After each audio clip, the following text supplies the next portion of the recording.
Hi viewers, welcome to our channel. ప్రస్తుతం మనతో పాటు writer and director Kanakala Jayakumar గారు ఉన్నారు.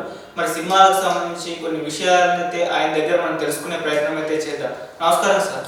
నమస్తే సార్, ఇవాళ ఎవరి గురించి సార్ చెప్తున్నారు? ఇవాళ చాలా గొప్ప నటుడు, కళా వాచస్పతి కొంగర జగ్గయ్య గారి గురించి. ఆయన మన హీరోలతో, మన అగ్ర హీరోలు ఎవరు? ఎన్టీ రామారావు గారు, నాగేశ్వరరావు గారు. వాళ్ళు నాటకాలు వేసి వచ్చారు. కానీ ఈయన చాలా నాటకానుభవం ఉంది, చాలా నాటకాలు ఆడి వచ్చాడు ఆయన, కొంగర జగ్గయ్య గారు. కొంగర జగ్గయ్య గారు తెనాలి దగ్గర మారంపూడి అనేటటువంటి ఒక విలేజ్, నేటివ్ ప్లేస్ అనమాట. 7th క్లాస్ వరకు, 6th క్లాస్ వరకు అక్కడే చదివాడు ఆయన, జగ్గయ్య గారు. తర్వాత 7th క్లాసు దుగ్గిరాల హై స్కూల్లో చదివాడు. ఆ దుగ్గిరాల హై స్కూల్లో చదువుతూనే వాళ్ళ ఫాదరు మంచి నటుడు, నటనంటే ఆసక్తి వాళ్ళ ఫాదర్కి. నాటకాలు అవి వేసేవాడు. మంచి నాటకాలు అయితే ఈ జగ్గయ్య గారిని పిల్లాడప్పుడు తీసుకెళ్ళేవాడు అనమాట. సో చిన్నప్పటి నుంచి మంచి మంచి నాటకాలు చూసి, సో వాటి గురించి బాగా ఇన్స్పైర్ అయ్యాడు. తర్వాత వాళ్ళ ఇంట్లో మంచి మంచి పుస్తకాలు ఉండేవి. ఆ జగ్గయ్య గారి ఫాదర్ కూడా మంచి సాహిత్యాభిలాషి, ఆ పుస్తకాలు కూడా చదివాడు. చిన్నప్పటి నుంచే ఏదో రాస్తూ ఉండేవాడు జగ్గయ్య గారు. హై స్కూల్లో చదివేటప్పుడు అప్పుడే చిన్న చిన్న కవితలు రాయటం, పద్యాలు రాయటం, ఆ విధంగా చేసేవాళ్ళు అన్నమాట. సో ఆయన అభిరుచి చూసి ఒక మాస్టర్ గారేమో ఆ దుగ్గురాల హై స్కూల్లో కుశలో ఉన్నారు కదా, ఆ సీత అనేటటువంటి నాటకంలో లౌడు వేషం వేశాడు. అంటే అంత చిన్న వయసులోనే మొఖానికి రంగేసుకొని స్టేజ్ ఎక్కాడు అనమాట జగ్గయ్య గారు. అక్కడే నాంది పడింది నటనకి జగ్గయ్య గారికి. సినిమాల్లోకి డైరెక్ట్గా వచ్చేసారు సార్, లేకుంటే ఏదైనా ఉద్యోగం చేసి వచ్చారా? సినిమాల్లోకి డైరెక్ట్గా రాలా. ఆయన అంతకుముందు ఉద్యోగం చేశాడు, సంపాదకుడుగా చేశాడు. ఆయన హై స్కూల్ దుగ్గిరాలలో కంప్లీట్ చేసి తర్వాత గుంటూరు డిగ్రీ కాలేజ్కి ఇంటర్మీడియట్లో చేరాడు. ఆ ఇంటర్మీడియట్లో చేరిన తర్వాత అక్కడ గుంటూరులో అభ్యుదయ రచయితల సంఘంలో చేరి, ఆ సంఘంలో సభ్యత్వంగా తీసుకుని తర్వాత దానికి సెక్రటరీగా ఎదిగాడు. అభ్యుదయ రచయితల సంఘం గుంటూరు శాఖకి సెక్రటరీగా కూడా చేశాడు ఆయన. తర్వాత గుంటూరులోనే శోభ అనేటటువంటి ఒక లిఖిత పత్రిక నడిపాడు. అంటే కవితలు, అందరి చేత కవితలు రాయించి, వార్తలు కూడా రాయించి ఒక లిఖిత పత్రిక అనమాట. అంటే రాసి దాన్ని అప్పుడు సైక్లో స్టైల్ తీయటం అనేటటువంటి ప్రక్రియ ఉండేది. దాని ద్వారా శోభ అనేటటువంటి లిఖిత పత్రిక నడిపేవాడు ఇంటర్మీడియట్ చదువుతుండేటప్పటికి. అప్పటికే పుస్తక పట్టడం మీద చాలా ఆసక్తి, చాలా పుస్తకాలు, సాహిత్యం చదివి ఉన్నాడు. తర్వాత అభిమాని అనేటటువంటి ఒక పత్రిక గుంటూరులోని, దానికి కూడా ఉపసంపాదకుడుగా పనిచేశాడు. చిన్నతనం నుంచి అతనికి సాహిత్యం మీద బాగా అభిరుచి, దాంతోపాటు నటన కూడా. ఎందుకంటే వాళ్ళ ఫాదర్ మంచి నటుడు కదా, సో ఆ ఇన్ఫ్లుయెన్స్ ఉంది. వాళ్ళ ఇంట్లో ఒక పుస్తకాల భాండాగారం ఉంది, మంచి మంచి పుస్తకాలు ఉండేవి. ఆ పుస్తకాలు కూడా చదివినందువల్ల ఒక పక్క సాహిత్యాభిమానం, తర్వాత తండ్రి నటుడై నాటకాలకు తీసుకెళ్ళి చూపించినందువల్ల నటన మీద ఆసక్తి పెరిగింది. ఇక్కడ ఈ సాహిత్యాభిలాషే కాకుండా ఏసీ కాలేజీలో చదివేటప్పుడు అక్కడ ఎన్టీ రామారావు గారు చదివారు ఏసీ కాలేజీలో. తర్వాత హిందూ కాలేజీలో గుమ్మడి గారు చదివారు. తర్వాత రామారావు గారు, జగ్గయ్య గారు కలిసి నాటకాలు ఆడారు. గుంటూరులోనే ముక్కామల కృష్ణమూర్తి అని సినిమా యాక్టర్ ముక్కామల గారు, మంచి హైటు, ఆయనతో మంచి కంఠం. ఆయనతో ఒక నాటక సంస్థ ఉండేది. ఆ నాటక సంస్థతో కలిసి నాటకాలు వేశారు. చిత్రం ఏంటంటే జగ్గయ్య గారు, రామారావు గారు, గుమ్మడి గారు వీళ్ళందరూ కలిసి నాటకాలు వేశారు. వీళ్ళు ముగ్గురు, తర్వాత ముక్కామల, అందరూ సినిమా నటులయ్యారు. తర్వాత ఎన్టీ రామారావు గారు విజయవాడలో నేషనల్ ఆర్ట్ థియేటర్ అని ఒక సంస్థ పెట్టాడు. ఈయన విజయవాడ వెళ్ళి ఆ సంస్థలో కూడా కలిసి నాటకాలు బాగా ఆడాడు. సో జగ్గయ్య గారికి సాహిత్యాభిమానంతో పాటు బాగా నటనానుభవం, చాలా నాటకాలు ఆడాడు ఆయన. రామారావు గారు అక్కడ ఆంధ్ర నాటక కళా పరిషత్తు పోటీలు జరిగేవి. ఆంధ్ర నాటక కళా పరిషత్తులో బలిదానం అని ఒక బలిదానంగా చేసిన పాపం అని ఆ నాటికలో రామారావు గారు జగ్గయ్య గారు ఇద్దరు కలిసి యాక్ట్ చేశారు. వాళ్ళిద్దరికీ బహుమతులు వచ్చాయి. సో చేసిన పాపం అంటే నాటకాలు వేసి చేసిన పాపానికి వాళ్ళు సినిమా ఫీల్డ్కి వచ్చారనమాట. పాపం కాదు, సినిమా ఫీల్డ్కి రావటం అదృష్టం. తర్వాత వాళ్ళిద్దరూ చాలా గొప్పగా ఎదిగారు సినిమా ఫీల్డ్. తర్వాత బలిదానం అనేటటువంటి ఒక నాటకం తీశారు. ఆ నాటకంలో ఒక లేడీ ఆర్టిస్ట్ కావాలి. ఆ లేడీ ఆర్టిస్ట్ని వెతికి ఒక అమ్మాయిని పట్టుకొచ్చి అందులో నటింపు చేశారు. ఆ అమ్మాయి సావిత్రి. అంటే జగ్గయ్య గారు ఇండస్ట్రీకి రాకముందే సావిత్రిని నటింపు చేశారు, సావిత్రి యాక్ట్ చేశారు అన్నమాట. తర్వాత ఖిల్జీ రాజపత్రం అని ఒక నాటకం వేశారు. ఆ నాటకంలో అలాగే ఒక 12 ఏళ్ళ అమ్మాయి కావాల్సి వచ్చింది. ఆ అమ్మాయిని వెతికి పట్టుకుని తెనాలి దగ్గర ఒక అమ్మాయి ఉంటే ఆ అమ్మాయిని డాన్సర్ని నేర్చుకుంటే ఆ అమ్మాయిని తీసుకొచ్చి నటింపజేశారు. ఆ అమ్మాయి జమున. అంటే ఇండస్ట్రీకి రాకముందే సావిత్రితో జమునతో జగ్గయ్య గారు నటించారన్నమాట. ఆ విధంగా చాలా నాటకాలు వేసినటువంటి అనుభవం ఉంది. ఇంటర్ అయిపోయిన తర్వాత ఆయన వెంటనే డిగ్రీలో చేరకుండా అదే గుంటూరులో ఉంటూ ఈ పత్రికలు నడపటం, లిఖిత పత్రికలు రాయటం, దానికి సంపాదకత్వం వహించటం, ఆ విధంగా అటువైపు వెళ్ళాడు ఆయన. అయిన తర్వాత డిగ్రీలో చేరిన తర్వాత ఆయనేమో హిస్టరీ పాలిటిక్స్ తీసుకున్నాడు. దాంతోపాటు ఇంగ్లీష్ లిటరేచర్ తీసుకున్నాడు. సో ఇంగ్లీష్ లిటరేచరు, పాలిటిక్స్ ఈ సబ్జెక్ట్స్ తీసుకున్నా సరే ఎంతసేపు ఆయన దృష్టంతా నాటకాల మీద ఉండేది. ఎప్పుడు క్యాంటీన్లోనే ఉండేవాడంట. క్యాంటీన్లో ఉండి ఫ్రెండ్స్తో చాటింగ్ చేస్తా నాటకాల గురించి మాట్లాడుకుంటా ఉండేవాళ్ళంట. ఒకసారంట ప్రిన్సిపాల్ క్యాంటీన్కి వచ్చి సెమినుని తీసుకెళ్ళి క్లాస్లో కూర్చోబెట్టాడంట. అలా ఉంటేనే కానీ క్లాస్కి వచ్చేవాడు కాదంట. సో ఆ విధంగా మొత్తానికి రామారావు గారితో వాటితో కాలేజీలో కూడా బాగా నాటకాలు వేసిన తర్వాత డిగ్రీ అయిపోయిన తర్వాత ఏం చేద్దామని ఆలోచిస్తుండగా ఒకసారి ఢిల్లీ నుంచి లెటర్ వచ్చింది. లెటర్ వస్తే ఆయన ఎప్పుడు ఆల్ ఇండియా రేడియోకి అప్లికేషన్ పెట్టారంట. ఆల్ ఇండియా రేడియోకి అప్లికేషన్ పెడితే Delhi all India radio Telugu శాఖ అక్కడి నుంచి ఈయనకి లెటర్ వచ్చిందనమాట. నేను అదే వార్తలు చదవటానికి నేను ఎంపిక చేశావు, నువ్వు రావాల్సిందని. అప్పుడు ఆయన ఢిల్లీ వెళ్ళి ఢిల్లీ ఆల్ ఇండియా రేడియో నుంచి తెలుగు వార్తలు చదువుతూ ఉండేవాడు ఆయన.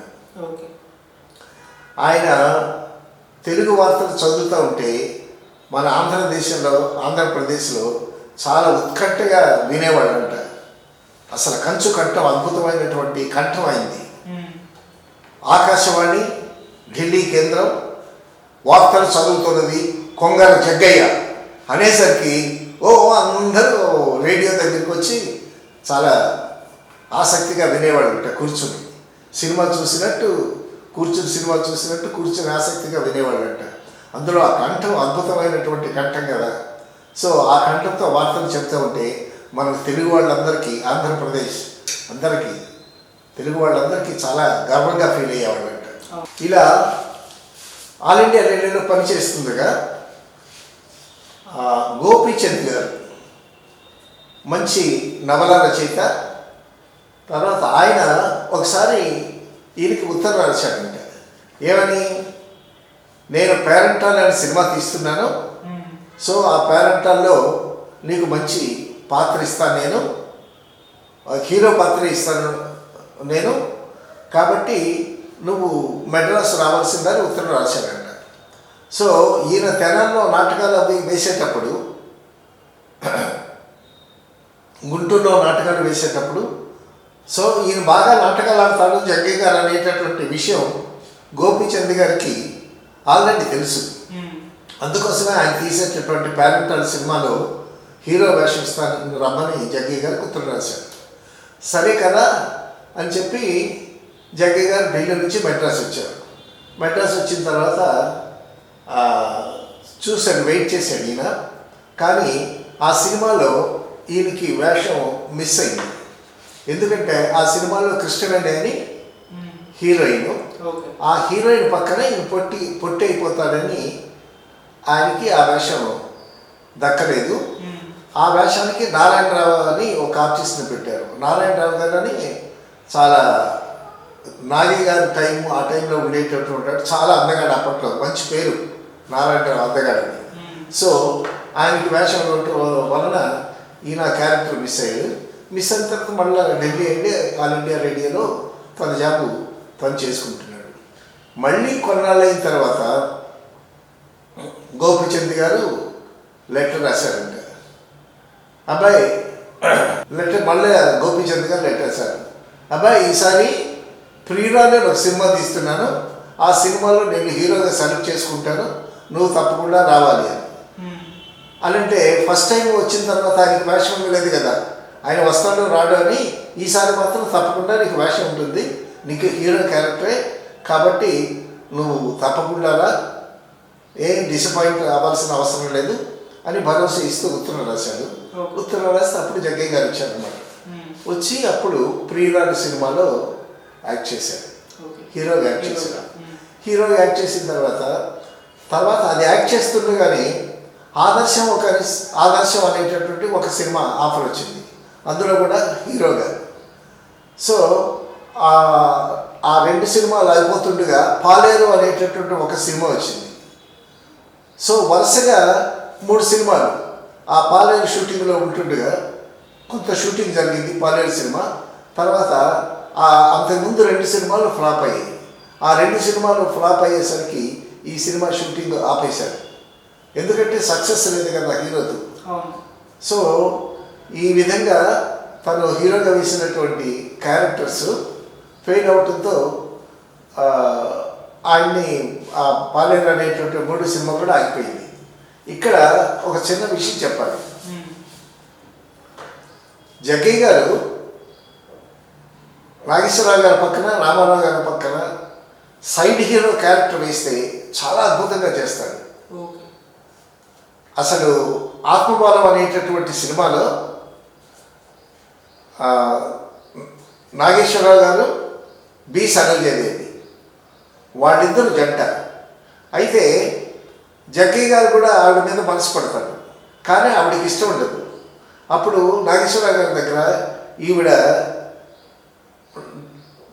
పాట పాడుతూ డ్యాన్స్ చేస్తుంది. ఆ పాట ఏంటంటే, ఎక్కడికి పోతావు చిన్నవాడ, నా చూపుల్లో చిక్కుకున్న కుర్రవాడ అని పాట పాడుతుంది. పాట పాడుతుంటే నాగేశ్వరరావు గారు పక్కన ఉంటారు, జగ్గయ్య కూడా ఉంటాడు. ఆ జగ్గయ్య గారు వేసినటువంటి క్యారెక్టరు ఒక స్లైట్లీ సైకిక్ క్యారెక్టర్, చాలా గమ్మత్తుగా ఉంటుంది.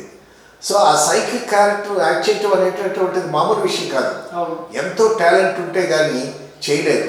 ఆ క్యారెక్టర్ మాత్రం అద్భుతంగా చేస్తారు. తర్వాత నాగేశ్వరరావు గారు ఉంటుండగా బి సరోజాదేవి పాట పాడుతుంది, ఎక్కడికి పోతావు చిన్నవాడ, నా చూపులో చిక్కుకున్న కుర్రవాడ అని పాట జరుగుతుండగా జగ్గయ్య గారు ఎంటర్ అవుతారు అన్నమాట. జగ్గయ్య గారు ఎంటర్ అయ్యేసరికి అమ్మాయి పాట ఆపేస్తుంది. అప్పుడు జగ్గయ్య గారు వచ్చి డాన్స్, ఐ సే డాన్స్ అని అంటాడు. అసలు ఆ స్టైలు, ఆ ఇంగ్లీష్ ప్రొనౌన్సియేషను, ఆయనకి తెలుగు సాహిత్యం మీదే కాదు ఇంగ్లీష్ లిటరేచర్ మీద చాలా మంచి పట్టున్నటువంటి వ్యక్తి. ఇంగ్లీష్ నాటకాలు కూడా వేశాడు ఆయన. ఎక్కడ ఢిల్లీలో ఆల్ ఇండియా రేడియోలో అక్కడ వార్తలు చదవటానికి వెళ్ళేటప్పుడు అక్కడ ఫారిన్ ఎంబసీస్ ఉంటాయి కదా, ఆ ఫారిన్ ఇతర దేశాల నుంచి వచ్చినటువంటి అంబాసిడర్స్ అక్కడ వాళ్ళకి సంబంధించిన జాబ్ హోల్డర్స్ ఉంటారు కదా. సో ఇంగ్లీష్ తెలిసిన వాళ్ళని కలెక్ట్ చేసి అక్కడ ఇంగ్లీష్ డ్రామాలు కూడా ఆడాడంట. అసలు నటన అంటే ప్రాణం ఆయనకి. అందులో భగవంతుడు కంచు కట్టం ఇచ్చాడు. సో ఐ సే డాన్స్ అని అరుస్తూ ఉంటే అప్పుడు బెత్తరిపోయి బి సరోజదేవి డాన్స్ చేస్తున్నది. అది ఒక గమ్మత్తైన సిచ్యువేషన్ ఆత్మభావంలో. అయితే ఆ పర్ఫార్మెన్స్ దగ్గర నాగేశ్వరరావు గారు పనికిరాల, అంత అద్భుతంగా చేశారు. ఈ విషయానికి సంబంధించి ఒక గమ్మత్తైన ఒక చిన్న సందర్భం ఒకటి ఉంది. ఏంటంటే ఒక సినిమాలో నాగేశ్వరరావు గారు జగ్గయ్య గారు వాళ్ళు కలిసి నటించారు. ఆ సినిమా 100 days అయింది. ఆ సినిమా 100 days ఫంక్షన్ని రవీంద్ర భారతిలో పెట్టారు. దానికి ఒక గెస్ట్గా సి నారాయణ రెడ్డి గారిని కూడా పిలిచారు. సో సభలో కొంతమంది ప్రముఖులు మాట్లాడిన తర్వాత సి నారాయణ రెడ్డి గారు మైక్ ముందుకు వచ్చి నాగేశ్వరరావు గురించి చెప్పారు, తర్వాత సావిత్రి గురించి చెప్పారు, తర్వాత జగ్గయ్య గారి గురించి చెప్పారు. ఏం చెప్పారు జగ్గయ్య గారి గురించి? జగ్గయ్య గారు సైడ్ హీరో వేస్తే హీరోని తినేస్తాడు, కానీ హీరో వేస్తే ప్రొడ్యూసర్ని తినేస్తాడు అని చెప్పాడు. అంటే సభలో అందరూ గొంతుమని నవ్వారు. తర్వాత నాగేశ్వరరావు గారు జగ్గయ్య గారు కూడా చాలా స్పోర్టివ్గా తీసుకొని చాలా బాగా నవ్వాడు. ఎందుకంటే జగ్గయ్య గారు హీరో వేసిన వేషాలు బాగా ఆడలా, ఏదో 1-2-3 సినిమాలు ఆడేయేమో, కానీ జగ్గయ్య గారు హీరోగా వేసిన సినిమాలన్నీ ఫ్లాప్ అయ్యాయి. కానీ జగ్గయ్య గారు సైడ్ యాక్టర్గా వేస్తే మాత్రం హీరోలు నిలబడరు. ఆ సందర్భాన్ని పొలంచుకొని జగ్గయ్య గారు సైడ్ హీరో వేస్తే హీరోని తినేస్తాడు, హీరో వేస్తే ప్రొడ్యూసర్ని తినేస్తాడు అని చమత్కరించాడు.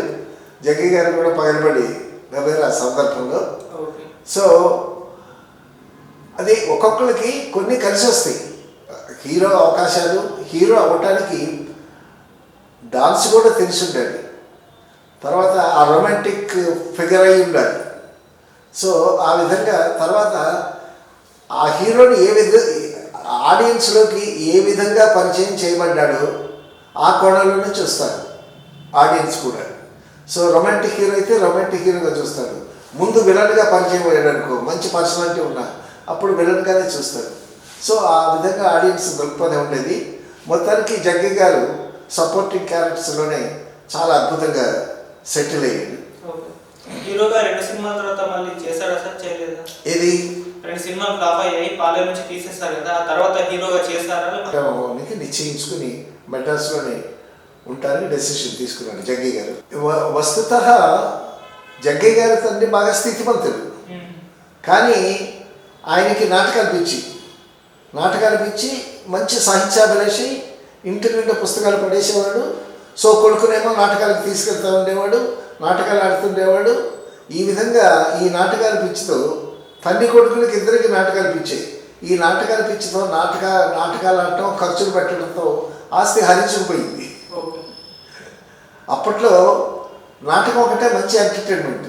అప్పుడు ఇన్ని మాధ్యమాలు లేవు కదా ఎంటర్టైన్మెంట్. మహా ఉంటే ఏదన్నా సినిమా ఉండేది. సో ఈ విధంగా ఆస్తి హరించుకుపోయిన తర్వాత అప్పుడు ఆయన జాబు చేయాల్సినటువంటి పరిస్థితి వచ్చింది. ఎప్పుడో ఏదో ఒక అప్లికేషన్ పడిస్తే ఢిల్లీ ఆల్ ఇండియా రేడియోకి. సో ఆ విధంగా ఆయనకి ఆస్తి పోయిన తర్వాత ఆ ఉద్యోగం ఆపర్చునిటీ రావటం, అక్కడికి ఢిల్లీ వెళ్ళి తెలుగు వార్తలు చదవటం జరిగిందన్నమాట. అక్కడి నుంచి ఢిల్లీ నుంచి సినిమా ఫీల్డ్కి వచ్చి బంగారు పాప సినిమాతో ఆయన నట ప్రస్థానం కెరీర్ స్థిరపడింది. నేను చేసిన సినిమాల్లో జగ్గయ్య గారు న్యాయం కావాలి అనేటటువంటి సినిమాలో లాయర్ పాత్ర వేశాడు. అసలు ఆ సినిమాలో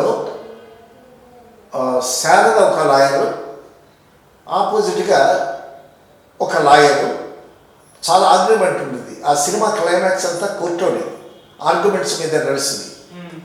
సో ఆ క్యారెక్టర్కి ఎవరిని వేద్దామా అని ఆలోచించి, అప్పుడు అసలు లాయర్ అనేసరికి కంఠం బాగుండాలి, కంఠం జగ్గయ్య గారు వేస్తే బాగుండు అని చెప్పి ఆయన రెమ్యునరేషన్లో ఎక్కువ డిమాండ్ చేసినా కూడా జగ్గయ్య గారిని వేయటం జరిగింది న్యాయం కావాలి సినిమాకి. సో ఆ న్యాయం కావాలి సినిమాలో కోర్టులో ఒక పక్క శారద లాయర్, ఒక పక్క ఈయన. సో వీళ్ళిద్దరూ వాదించుకుంటే చాలా అద్భుతంగా ఉంది. అందులో కంచుకట్టం జగ్గయ్య గారి వాయిస్ ముందు శారద చాలా గట్టిగా మాట్లాడి గట్టిగా చాలా ఎనర్జీ తీసుకుని బాగా ఆర్గ్యూ చేయాల్సినటువంటి పరిస్థితి వచ్చింది. ఎందుకంటే జగ్గయ్య గారి పర్ఫార్మెన్స్ కానీ ఆయన కంఠం కానీ అద్భుతంగా ఉంటుంది కదా. సో ఆ విధంగా మొత్తానికి ఆ సీన్లన్నీ చాలా బాగా తీసాం. బాగా తీసిన తర్వాత డబ్బింగ్కి వచ్చింది. డబ్బింగ్కి వచ్చిన తర్వాత ఒక ఇంత పేజీ ప్యాసేజ్ లాయర్ ఆర్గ్యుమెంట్ అంటే చాలా ఉంటుంది కదా కోర్టులో. సో ఆ డబ్బింగ్కి ఆ లూప్ వేసాం అనమాట. సో ఆ షార్ట్ వేసాము. జగ్గయ్య గారు చూశారు, పేపర్ ఇచ్చాను. పేపర్ ఇచ్చిన తర్వాత ఒకసారి చూసుకున్నాడు. ఒకసారి చూసుకుని టేక్ అని అన్నాడు. టేక్ అని ఆ పేజీ డైలాగు అటెస్టేజ్ టేక్ 1లో చెప్పేశాడు జగ్గయ్య గారు. టేక్ 1లో చెప్పేసరికి నేను ఇంకా చూస్తున్నా, మళ్ళీ టేక్ 2 అందామని చూస్తున్నా. ఎందుకంటే ఒకే టేక్ తీసాము. సో ఎక్కడైనా సింక్ ప్రాబ్లం కానీ ఏదన్నా వస్తే సేఫ్టీకి మరొక టేక్ తీద్దామని నేను ఆలోచిస్తుంటే జగ్గయ్య గారు ఉన్నారు, ఏంటి ఇంకా చూస్తున్నావు, ఇంత ప్యాసేజీ మళ్ళీ చెప్పడం కుదరదు, నువ్వు సింక్ చేసుకోవటమే అని అంటాడు. అని అంటే ఓకే సార్ అని అన్నాం. మొత్తానికి ఎడిటింగ్ రూమ్లో సింక్ అయింది బాగానే. అక్కడక్కడ ఫ్రేమ్స్ కాస్త డిఫరెన్స్ ఉన్నా బాగా సింక్ అయింది. అది న్యాయం కావాలో జగ్గయ్య గారితో అనుభవం. ఒకసారి ఒక మాట వచ్చి ఆయన తెలుగు సాహిత్యం మీద పట్టున్నవాడు. ఒక మాట వచ్చి గళయుగళం అని ఒక మాట. గళయుగళం ఆ జంట పదాలేనా అని అడిగాడు. నేనేదో హై స్కూల్లో తెలుగు పండిట్ చేసి వచ్చాను కదా, నన్ను అడుగుతున్నాడు అనుకోలే. పక్కన గుమ్మడి గారు వాళ్ళు ఉంటే వాళ్ళు ఎవరన్నా అడుగుతున్నాడేమో అనుకున్నాను నేను. జయకుమార్ నిన్నే అని అన్నాడు. ఏంటి సార్ అన్నాడు. గళయుగళం అనేది జంట పదమే కదా అని అన్నాడు. అని అంటే ఆలోచించి గళయుగళం అనేది జంట పదమేనండి, యుగళ గీతం అంటాం కదా, ఇద్దరు పాడేదాన్ని యుగళ గీతం, అది జంట కదా. ఇది గళయుగళం అంటే 2 గళాలు పాడేటటువంటి పాట అనండి జంట పదాలే అని అన్నా. అంటే ఆయనకి తెలియక అది కన్ఫర్మ్ చేసుకోవటానికి, ఆ డైలాగ్లో ఏదో వచ్చింది అది కన్ఫర్మ్ చేసుకోవటానికి నన్ను అడిగాడు. జగ్గయ్య గారు లాంటి సాహిత్యవేత్త, బాగా సాహిత్యం తెలిసిన నన్ను అడిగాడు కదా అనుకున్నాను నేను. ఆయన ఎంత గొప్ప సాహిత్యవేత్త అంటే తెలుగు ఇంగ్లీషు చాలా గొప్పగా చదువుకున్నాడు వ్యక్తి. రవీంద్రనాథ్ ఠాగూర్ గీతాంజలి, ఆ గీతాంజలికి నోబెల్ అవార్డు వచ్చింది. ఆ రవీంద్రనాథ్ ఠాగూర్ గీతాంజలిని తెలుగులోకి ట్రాన్స్లేట్ చేశాడు ఆయన. గీతాంజలి తెలుగులో ట్రాన్స్లేట్ చేయటం అంటే మామూలు విషయం కాదు, చాలా అద్భుతమైనటువంటి ట్రాన్స్లేషన్. అది చదివాను నేను. రవీంద్ర గీతాన్ని పేరు పెట్టి ఆ ప్రింట్ కూడా చేయించాడు. తర్వాత ఆత్రేయ గారు అంటే భలే ఇష్టం ఈయనకి. ఆత్రేయ గారి పాటలు ఉన్న ఆత్రేయ గారు చాలా నాటకాలు రాశారు. ఆ నాటకాలు కూడా ఆడి ఉంటాడు ఈయన. సో ఆత్రేయ నాటకాలు, ఆత్రేయ పాటలు, ఆత్రేయ అంతకుముందు చందోబద్ధంగా రాసినటువంటి పద్యాలు కూడా చాలా ఉన్నాయి. సో మనస్విని ఒక ట్రస్ట్ పెట్టి ఆత్రేయ గారి బుక్స్ అన్ని ప్రింట్ చేయించి దాన్ని ఆత్రేయ గారికి గిఫ్ట్గా ఇచ్చారు, సొంత డబ్బులు ఖర్చు పెట్టి. ఆత్రేయ గారు రచనల వాల్యూమ్స్ నాకు తెలిసి 7 వాల్యూమ్స్ ఎన్నో ఉన్నాయి, ఒక్కొక్కటి ఇంత వాల్యూమ్. సో అవన్నీ దగ్గరుండి ప్రింట్ చేయించి ప్రూఫ్ రీడర్గా దిద్దించి చక్కగా ప్రింట్ వేయించి వాటిని ఆత్రేయ గారికి గిఫ్ట్గా ఇచ్చాడు. అసలు ఎంత ఖర్చు పక్కన పెట్టు, ఎంత శ్రమ. ఆత్రేయ గారు రాసినటువంటి కంప్లీట్ వర్క్స్ ప్రింట్ చేయించడం అంటే. ఆ విధంగా ఆత్రేయ గారు అంటే ఈయనకి చాలా ఇష్టం. తర్వాత జగ్గయ్య గారితో ఇంకొక సినిమా పనిచేశాను నేను. సింగీతం శ్రీనివాసరావు గారి సినిమాని ఒక దీపం వెలిగిందని. అందులో ఆయన వస్తే నమస్కారం అండి అనేవాడిని. ఏం కుమార్ బాగున్నావా అనేవాడు. అంటే కొంచెం సాహిత్య పరిచయం ఉంది కదా, ఈ సాహిత్యం పిచ్చి నాకు కూడా ఉంది కాబట్టి ఆయన కనిపించగానే నమస్కారం అనేవాడిని. తర్వాత ఆయన కూడా రాగానే చక్కగా పలకరించేవాడు. సరే రాగానే వచ్చిన తర్వాత ఇవాళ సీన్ ఏంటి అని అడిగాడు. సీన్ చెప్పారు. సింగీత శ్రీనివాసరావు గారు డైరెక్టర్. సార్ మీ వైఫ్ సుహ బర్త్డే అండి, ఆవిడ జగ్గయ్య గారు సీన్ ఏమిటి అని అడిగారు. అడిగితే చెప్పాను, సార్ మీ భార్య సుహ కదా, ఆవిడ బర్త్డే సీను, ఆవిడ తలాల స్నానం చేసి పువ్వులు గివ్వులు పెట్టుకొని పట్టు చీరంతా కట్టుకుని వచ్చి మీ దగ్గర బ్లెస్సింగ్స్ తీసుకుంటుందండి అని చెప్పాను. ఓకే ఓకే అని అన్నాడు. సరే సీన్ స్టార్ట్ చేశాను. స్టార్ట్ చేసిన తర్వాత ఆ సీన్లో ఈయన ఒక తమాషా చేయాలి, అది కూడా చెప్పాను నేను. ఆ తమాషా ముందే చెప్తే బాగుంటుంది కదా, తర్వాత రివీల్ చేస్తే ఇంట్రెస్టింగ్గా ఉంటుందని ఆ తమాషా తర్వాత చెప్తాను. ఆవిడేమో తలాట స్నానం చేసింది, చీర గీర పట్టు చీర గిట్టు చీర కట్టుకొని పువ్వులు గివ్వులు బల్లి పువ్వులు బాగా కట్టించుకొని చక్కగా ముస్తాబై వచ్చింది. వచ్చేసరికి బెడ్ మీద ఈయన ముసుగుతన్ని పడుకున్నాడు. ఆవిడ బ్రషింగ్ తీసుకోవడానికి వచ్చేటప్పుడు ఈయన కూడా చక్కగా స్నానం చేసి రెడీ అయ్యి ఉండాలి కదా, కానీ ముసుగు తీసి పండుకున్నాడు. పండుకుంటే ఆవిడ వచ్చింది. వచ్చి ఏంటండి నా బర్త్డే కదా, ఇవాళ మీ కాళ్ళకి దండం పెట్టి మీ ఆశీర్వాదం తీసుకుందామని అనుకుంటే మీరేంటి ఇంకా ముసుగు దాన్ని పడుకున్నారని దుప్పటి లాగింది.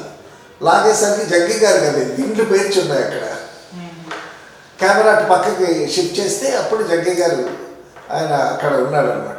ఆల్రెడీ ఆయన పంచలాంచి కట్టుకొని చక్కగా స్నానం చేసి ఆయన కూడా చక్కగా ఉన్నాడు. అప్పుడు వచ్చి ఆవిడ ఇట్లండి మీ పాద నమస్కారం చేయాలి, మీ ఆశీర్వాదం తీసుకోవాలి అని అంటే అప్పుడు ఆయన వచ్చి నిలబడ్డాడు అనమాట.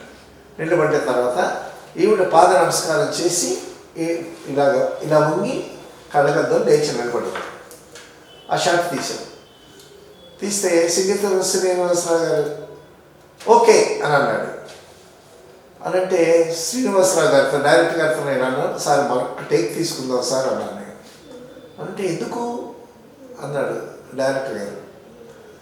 అనంటే నేను చెప్పాను, సార్ ఆవిడ బర్త్డే రోజున ఆయనకి పాద నమస్కారం చెయ్యటం అనేటటువంటిది అసలు కంటెంట్ అది సీన్ కదా. ఆవిడ గబుక్కుని ఇట్లా లేచిపోయింది, ఆవిడ పాదాలకి నమస్కారం చేయటం అనేది స్టే కాలేదు, అందుకోసం మరొకటి తీసుకుంటే అని అన్నాను నేను. అనంటే ఇదంతా జగ్గి గారు విని S Jayakumar you are correct, Srinivasa గారు వి టేక్ వన్ మోర్ అని అన్నాడు. అనంటే అప్పుడు మళ్ళా సెకండ్ టేక్ తీసామన్నమాట. ఆ సెకండ్ టేక్కే ఓకే చేసి దాన్నే సినిమాలో వేశాం. అంటే జగ్గి గారు చాలా ఆయనతో చెప్పట్లేదు, దాన్ని డైరెక్టర్ గారిని అడుగుతున్నా మరొక టేక్ తీసుకుందాం సార్ సేఫ్టీ కానీ. సో అది విని ఆయన పాయింట్ క్యాష్ చేసి మళ్ళీ ఆ విధంగా సహకరించడం, టెక్నీషియన్స్తో సహకరించడమే కదా అది. ఎందుకు అక్కర్లేదు ఓకే అనంటే మనం ఊరుకుంటాం. సో ఆ విధంగా కీన్ అబ్జర్వేషన్స్ కూడా చాలా మేధాగా అయిన రామారావు గారు నాగేశ్వరరావు గారి కన్నా ఆ నాటకంలో పండిపోయి వచ్చినవాడు. ఏసీ కాలేజీలో నాటకాలు వేసేటప్పుడు జగ్గయ్య గారి దగ్గరికి వెళ్ళి నేను కూడా మీ నాటకంలో వేషం వేస్తానని అడిగేవాడు. ఏసీ కాలేజ్ డ్రామాటిక్ సెక్రటరీ చేశాడు ఆయన జగ్గయ్య గారు. సో ఆ విధంగా సెట్స్లో కూడా చాలా పెద్దవాళ్ళతో చిన్నవాళ్ళతో చాలా సహకరించేటటువంటి నేచర్, బాగా చదువుకున్నవాడు, మంచి సంస్కారి. సో ఆ విధంగా కొన్ని సినిమాలతో ఆయనతో నాకు అనుబంధం. జగ్గయ్య గారు మోరంపూడిలో ఎలిమెంటరీ ఎడ్యుకేషన్ వరకు పనిచేసి అక్కడ నుంచి దుగ్గిరాల హై స్కూల్కి వచ్చి అక్కడ నాటకాలు ఆడి ఆ చిన్నతనంలోనే అదే చెప్పాను కదా సీత అనేటటువంటి నాటకంలో లౌడు పాత్ర వేశాడు. సో అక్కడ కూడా చిన్న చిన్న నాటకాలు వేసి తర్వాత డిగ్రీకి ఏసీ కాలేజ్కి వచ్చాను. ఏసీ కాలేజ్కి వచ్చి ఏసీ కాలేజీలో నాటకాలు అక్కడ ముక్కామల గారి సంస్థలో, తర్వాత ఎన్టీ రామారావు గారితో, తర్వాత గుమ్మడి గారితో వీళ్ళందరితో నాటకం ఆడి తర్వాత ఎన్టీ రామారావు గారు విజయవాడ వచ్చారు. విజయవాడ వచ్చి నేషనల్ ఆర్ట్ థియేటర్స్ అనేటువంటి సంస్థ పెట్టాడు రామారావు గారు. వీళ్ళందరూ నాటకాల నుంచి వచ్చిన వాళ్ళే. ఇంతకుముందు సినిమా ఆర్టిస్టులు అందరూ చాలా హైలీ టాలెంటెడ్ వాళ్ళు. సో వాళ్ళందరూ నాటకాలు బాగా నేర్చుకుని వచ్చినటువంటి వాళ్ళు.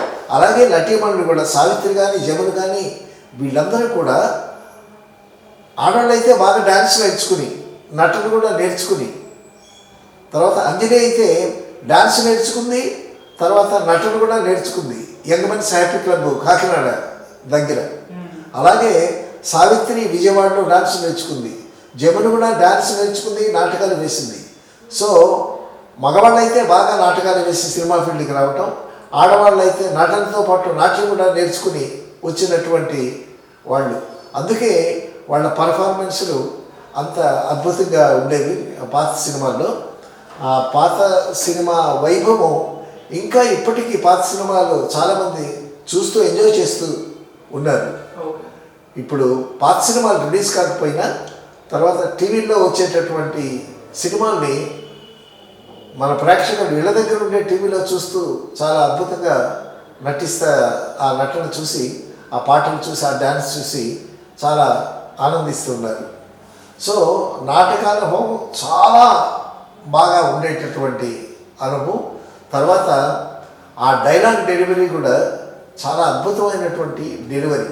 మనోహర్ అని శివాజీ గణేషన్ తమిళ సినిమా ఒకటి తెలుగులో డబ్ చేశారు. అందులో మన తెలుగు నటి కన్నాంబ కూడా యాక్ట్ చేసింది. ఆ కన్నాంబకి శివాజీ గణేషన్కి హోరాహోరీ వాగ్వాదం అనమాట. అద్భుతమైనటువంటి డైలాగులతో పోటీ వాళ్ళిద్దరికి. ఆ తమిళ్లో చాలా అద్భుతంగా ఆడింది ఆ సినిమా.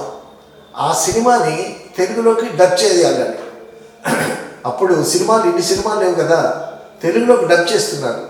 డబ్ చేస్తుంటే శివాజీ గణేషన్ చాలా అద్భుతంగా డైలాగులు చెప్పాడు ఆ సినిమాలో. దానికి ఎవరి చేత డబ్బింగ్ చెప్పించాలని ఆలోచించి జగ్గయ్య గారిని సెలెక్ట్ చేసి అప్పుడు జగ్గయ్య గారు డబ్బింగ్ చెప్పారు అనమాట. డబ్బింగ్ చెప్తే ఆ సినిమా రిలీజ్ చేస్తే తమిళనాడులో శివాజీ సినిమా ఎంత అద్భుతంగా పోయిందో అంతకన్నా అద్భుతంగా పోయింది జగ్గయ్య గారి కంఠం ఆ డైలాగ్స్ విని. అది మనోహర్ సినిమా. అందులో కన్నమ్మ గారు తెలుగు నటే, ఆవిడ వాయిస్ కూడా అద్భుతమైనటువంటి వాయిస్. ఆ వాయిస్ ఇటుపక్క జగ్గయ్య గారి వాయిస్ పోటా వాయిస్లు అనమాట. వాళ్ళ నటన కానీ ఆ వాయిస్లు కానీ చాలా అద్భుతంగా ఉండి మన తెలుగు ప్రేక్షకులు కూడా దాన్ని చాలా బాగా ఆదరించారు. అక్కడి నుంచి శివాజీ గణేషన్ సినిమా ఏది డబ్బైనా సరే జగ్గయ్య గారి కంఠాన్ని వాయిస్ ఇచ్చేది. తర్వాత ఈయన లవుడు నాటకం వేసేదని చెప్పాం కదా, వేసేటప్పుడు ఒక తమాషా జరిగింది. రియలిస్టిక్గా ఉంటుందని నిజంగా గుర్రాన్ని తీసుకొచ్చారు స్టేజ్ మీదకి.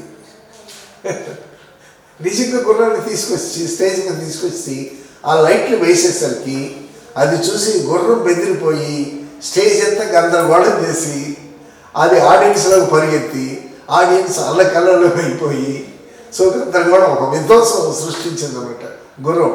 అంటే నాటకంలో సంఘటనలు కూడా చాలా రియలిస్టిక్గా ఉండాలని గుర్రాన్ని పెట్టారు. సో వీళ్ళైతే నటన నేర్చుకున్నారు, గుర్రానికి నటన నేర్పలేదు కదా వీళ్ళు. ఆ విధంగా ఆయన నాటకాలు ఆడిస్తున్నప్పుడు జరిగినటువంటి సంఘటనలు.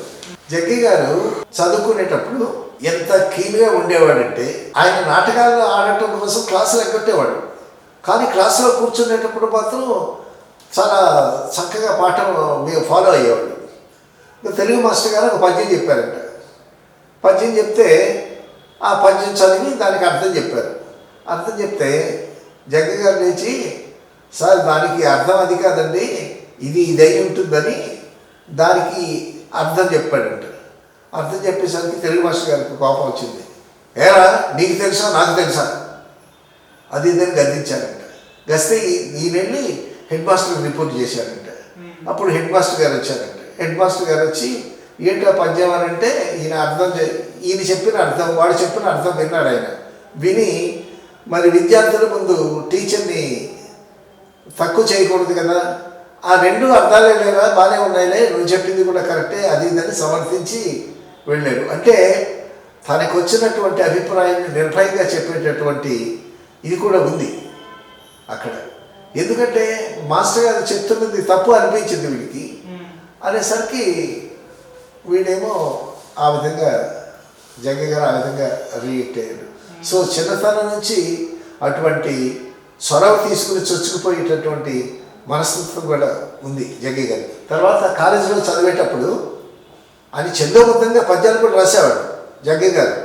పద్యాలు రాసేవాడు, కవితలు రాసేవాడు. ఒకసారి ప్రేమ కవిత రాశాడంట. ప్రేమ కవిత రాసే అబ్బా ప్రేమ కవిత అనగానే నీ ముఖంలో చిరునవ్వు వెలిగింది. ప్రేమ కవిత రాశాడంట. ఆ ప్రేమ కవిత రాసి చదివితే ఒక అమ్మాయి అందంట, వీడు నా గురించే చూసి రాశాడు ప్రేమ కవిత అని చెప్పి వెళ్ళి ప్రిన్సిపాల్కి రిపోర్ట్ ఇచ్చిందంట. నా మీద ప్రేమ కవిత రాశాడండి అని అంటే అప్పుడేమో జగ్గని పిలిపించాడంట ప్రిన్సిపాల్. ఏరా నువ్వు కాలేజ్ చదువుకోవటానికి వచ్చావా, లవ్ లెటర్స్ రాయటానికి వచ్చావా, ఏంటి ప్రేమ కవిత్వం రాస్తున్నావంట నువ్వు అని కాగితం అనండి తీసుకుని చదివాడంట. చదివితే ఒక అమ్మాయిని ఉద్దేశించి రాసినట్టే ఉంది ప్రేమ కవిత. ఇంతలోకి జగ్గయ్య గారంటే ఇంట్రెస్ట్గా ఉండేటటువంటి ఒక లెక్చరర్ స్టాఫ్లోనే ఒక ఆయన వచ్చి, లేదండి వాడు కవితలు రాస్తూ ఉంటాడు, పద్యాలు కూడా రాస్తూ ఉంటాడు, ఆ దారుణంలో రాసింది అంతేగాని అమ్మాయిని ఉద్దేశించి రాసింది కాదు అని చెప్పేసరికి అప్పుడు ప్రిన్సిపాల్ గారు సరే ఈ రాసుకున్నావు కానీ లవ్ లెటర్స్ మాత్రం ఎవరికి రాయబాకు అని మందరించి పంపించారంట. సో ఇలా చదువుకునేటప్పుడు కూడా చాలా గమ్మత్తైన సంఘటనలు జరిగాయి ఈయన జీవితంలో. మొత్తానికి సినిమా ప్రస్థానం మొదటి 2 సినిమాలతో ఆయన కెరీర్ స్టార్ట్ కాకపోయినా సరే 3వ సినిమా పాలేరు కూడా ఆగిపోయింది. దాంతో బిఎన్ రెడ్డి గారు ఈ జగ్గయ్య గారి చూసి మంచి నటుడు ఇతని దగ్గర మంచి టాలెంట్ ఉందని బంగారు పాప అనేటటువంటి సినిమాలో ఆయనకి ఒక పాత్ర, చాలా ప్రముఖమైనటువంటి పాత్ర ఇచ్చి ఆ సినిమా బాగా ఆడటంతో అక్కడి నుంచి ఆయన కెరీరు ఆ సినిమాలు అద్భుతంగా స్టార్ట్ అయ్యాయి. తర్వాత జగ్గయ్య గారితో మాట్లాడితే ఆయన ఎప్పుడూ సాహిత్యం గురించే మాట్లాడతాడు, మంచి పుస్తకాల గురించి వాటి గురించి మాట్లాడతాడు. సాహిత్య ప్రియుడు కదా. మెడ్రాస్లో సాయంకాలం అయిన తర్వాత కొంచెం పానీయం తీసుకొని రిలాక్స్ అవుతారు కదా, పగలంతా షూటింగ్లో కష్టపడతారు. సో సాయంకాలం కూర్చొని రిలాక్స్ అవుతారు, పానీయం సేవిస్తారు. దానికి జగ్గయ్య గారితో కూర్చుని ఆయనతో మంచి సత్సంభాషణ చేయటానికి రావు గోపాలరావు గారు, ప్రభాకర్ రెడ్డి, మోదుకూరి జాన్సన్, అల్లు రామలింగ వీళ్ళందరూ చేరేవాళ్ళంట జగ్గయ్య గారి దగ్గర. చేరితే అప్పుడు వాళ్ళు చక్కగా రిలాక్స్ అవుతూ చక్కగా కబుర్లు చెప్పుకుంటూ, ఆ కబుర్లు కూడా సాహిత్యానికి సంబంధించి ఆత్రేయ గారి పాటల సాహిత్యం గురించి, సినిమా పాటల గురించి, తర్వాత జాషువా గారి పద్యాల గురించి. మోదుకూరి జాన్సన్ అని ఒక మంచి రైటర్ ఉండేవాడు, ఆయన జగ్గయ్య గారి శిష్యుడు. అతను కూడా మంచి రైటరు. అతను జాషువా పద్యాలు పాడేవాడు, అతన్ని పిలిపించుకుని పద్యాలు పాడించుకునేవాడు.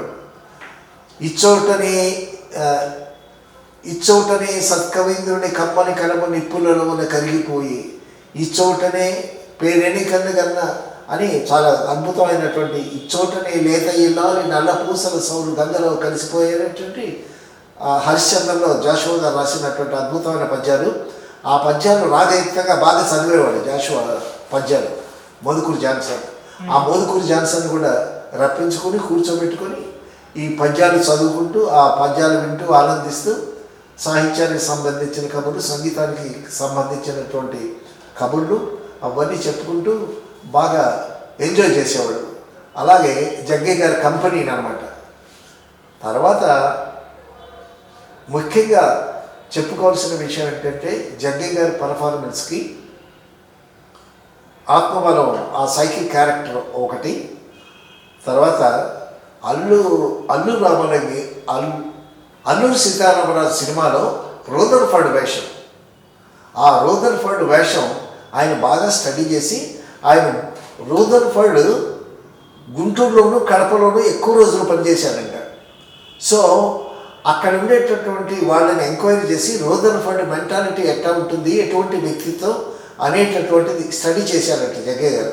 స్టడీ చేసి అల్లూరి సీతారామరాజు సినిమాకి ఎవరు మహానది గారు రైటర్ మహానది గారి కూర్చోబెట్టి, ఏమండి ఈ రూదర్ఫర్డ్ అనేటటువంటి వాడు ఫక్త్ విలన్ కాకుండా రూదర్ఫర్డ్కి అల్లూరి సీతారామరాజే ఇష్టమంట. ఎందుకంటే మన్య ప్రజల స్వేచ్ఛ కోసం పోరాడుతున్నాడు కదా, స్వార్థం లేకుండా. సో అటువంటి ఒక మంచి ఉదాత్తమైన క్యారెక్టర్. కానీ అల్లూరి సీతారామరాజు పట్టుకోవాలి, అది డ్యూటీ తనకి. అయితే అల్లూరి సీతారామరాజుకి ఈ రూదర్ఫర్డ్ క్యారెక్టర్ మరీ విలన్గా కాకుండా, సో అల్లూరి సీతారామరాజు గుణగణాలను చెబుతూ తాను విద్యుక్త ధర్మంగా తన డ్యూటీ నిర్వర్తించినట్టు అతన్ని పట్టి బంధించాడు అనేటటువంటి విషయం చెప్పి, ఆ విధంగా ఒక గమ్మత్తైనటువంటి ఒక ఉదాత్తమైన రూదర్ఫర్డ్ క్యారెక్టర్ కూడా చాలా ఉదాత్తంగా ఉండేటట్టు చెప్పి